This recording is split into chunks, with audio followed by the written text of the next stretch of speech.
ya, karena anak aktif, karena pinter akhirnya diledekin sama temennya dan dicap sok pinter. Termasuk juga ini ya, mungkin karena berat badannya tidak ideal, akhirnya dicap dan dilabel gendut seperti itu. Hati-hati ya, hati-hati dengan labeling. Bukan hanya kepada teman-teman, tapi bahkan sebenarnya dari guru atau bahkan dari orang tua. Kenapa? Karena kalau di sekolah, ketika anak itu diberikan cap atau label bodoh, kira-kira anak itu bakalan kemungkinan lebih pintar atau justru malah tambah bodoh? Ya, seringkali yang terjadi justru malah lebih negatif. Kenapa? Karena seperti ini. Ketika anak itu dilabel bodoh, mungkin anak itu memang kurang bisa dalam pelajaran awalnya. Tapi ketika dia diberikan label dan cap terus-menerus, akhirnya anak itu jadi malas belajar. Ngapain saya belajar? Saya udah belajar capek-capek, tetap aja dibilang bodoh. Tetap aja diledekin, tetap aja dikatain. Akhirnya jadi nggak belajar, dan akhirnya malah menjadi kenyataan.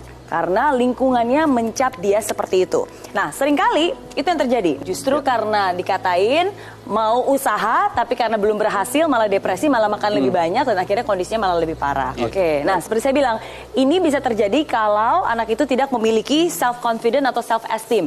Malah lebih negatif. Jadi hati-hati dengan labeling. Ya. Nah, mungkin saya ingin tambahkan, yang namanya labeling itu ada dampaknya.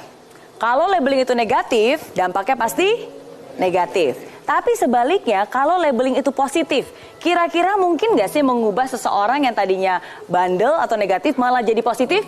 Memungkinkan? Mungkin banget. Bahkan ini pernah dilakukan sebuah eksperimen, Mas Irgi. Jadi pernah dilakukan eksperimen ini di negara Inggris. Jadi ada satu sekolah SMA, isinya di sekolah itu ada 8 anak remaja yang sangat nakal. Ada anak yang suka mencuri, suka bolos, suka minum-minuman keras, ya, suka berantem. Jadi isinya ada 8 anak ternakal yang ada di sekolah itu. Oke.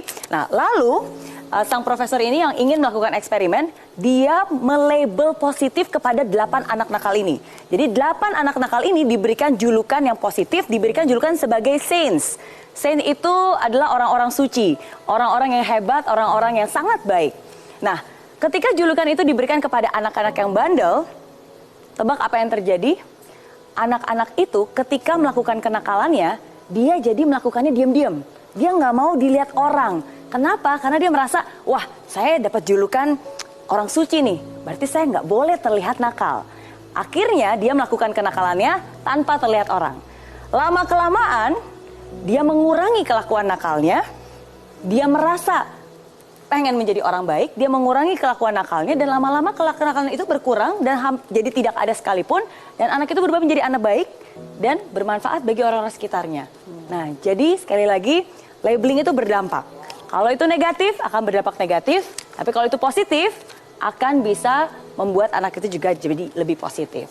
Jadi untuk Anda semua, satu pesan saya untuk Anda semua malam ini, kita lihat quotes berikut. Tidak peduli apapun kekuranganmu, kesalahanmu, atau masa lalumu, tidak peduli apa kata mereka, Anda tetap berharga.